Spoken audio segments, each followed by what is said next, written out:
Bonjour et bienvenue au siège de Pizzellino. Aujourd'hui, dans la Web TV, on reçoit Kevin Micou, expert en manipulation de cartes. Écoute, Kevin, merci d'avoir pu te rendre disponible. Comme je te le disais, on livre de plus en plus de particuliers qui organisent des soirées privées de poker. Et on s'est dit que ça pourrait être vraiment intéressant que tu viennes nous donner des conseils et des secrets, notamment par rapport à la triche. D'accord. Effectivement, comme tu le soulignes, c'est vrai que le poker ces dernières années, ça a complètement explosé. Il y a de plus en plus de parties qui s'organisent, mais de plus en plus surtout de parties à la maison, de parties entre amis, pour laquelle il y a souvent un gros billet à la clé.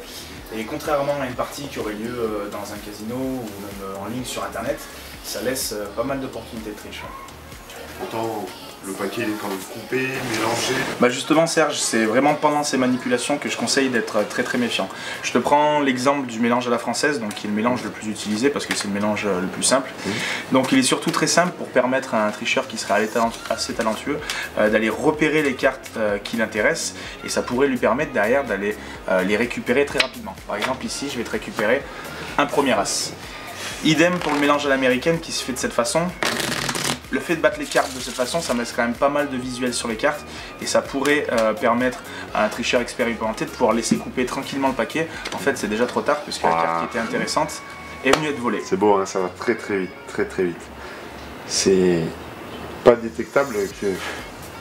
Quel conseil finalement tu pourrais nous donner pour des soirées privées? Parce que... Le meilleur conseil que je puisse vous donner, c'est vraiment de faire un mélange casino, c'est-à-dire qu'on va venir battre les cartes contre la table, pardon, et pas l'inverse, rempiler discrètement comme ça, et idéalement on peut opérer sur une coupe casino avec plusieurs bûches. Et là, on est certain d'avoir un paquet très bien mélangé. Donc là, même un excellent tricheur n'a plus aucun moyen de contrôler les cartes? Plus aucun. Mais là où il faut être méfiant, c'est qu'il a très rapidement possibilité de reprendre possession de la position des cartes, dans le sens où avec un très petit angle de vue et un geste très rapide, il peut déjà les repérer où sont passées les cartes qui l'intéressent. De cette façon, par exemple, on va pouvoir, hop, ici, aller chercher l'as de trèfle. Wow, donc de manière générale, c'est vraiment aux yeux qu'il faut être méfiant.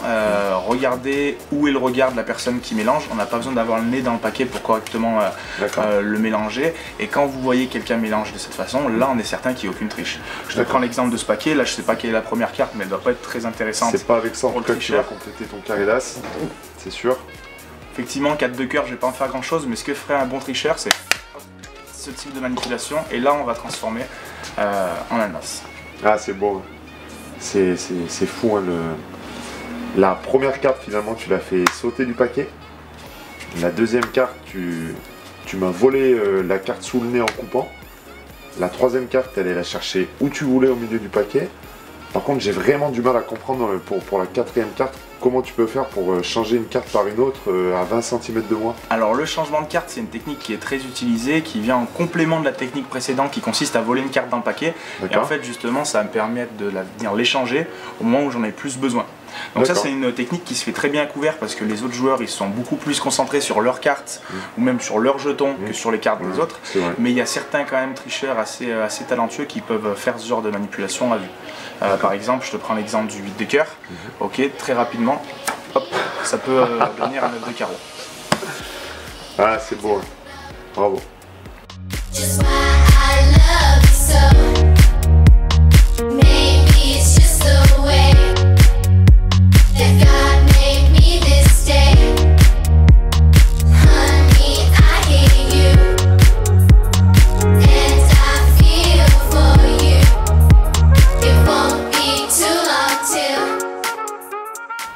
Bon, écoute, ce qui est sûr, c'est que je t'inviterai pas à une partie. Non, au-delà de la plaisanterie, merci beaucoup pour tes conseils. Quant à vous, chez vous, n'hésitez pas à réagir à la vidéo. On se donne rendez-vous la semaine prochaine pour un nouvel épisode, j'espère, et d'ores et déjà dans nos établissements. Merci Kevin. Merci.